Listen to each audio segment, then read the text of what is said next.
साथी सब हम आयल छल वीडियो शूट करे के लेल, तो ई सब देखली तो वीडियो शूट नहीं भेल ग। तो अब हम सब घर पर जाए कि एहन प्रॉब्लम में लड़का लड़की के देखली ना, अहाँ सबके बताब तो बहुते शर्मिंदा लगत। मतलब एक आदमी आयल छल खेत में घूम कटला ना, तो खेते में पकड़ लेल ओकरा। मतलब दोनों आदमी यहाँ सोच सके हम बता नहीं सके खोल के ओहन हालत में चले लड़का लड़की। तो अभी बहुते मार लगले, बहुते मार लगले, लड़कों के लड़कियों के मार लगले। तो अभी मंदिर में शादी कर वाला लोग आयल सबके मंदिर में जाए अहाँ सब बनल रहू देखे। देखियो हम सब वीडियो शूट कर ले, वीडियो शूट नहीं कर कते पब्लिक के देखियो वह लड़का लड़की पकड़े वह देखे ला आयल छी। हमहूँ वीडियो शूट कर लेके छोड़ के देखे ला आयल।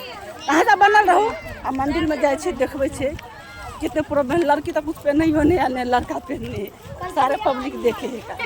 बहुत शर्मिंदा नहीं करना चाहिए। मिलेगा तो रात के मिलो ना, दिन के की बात।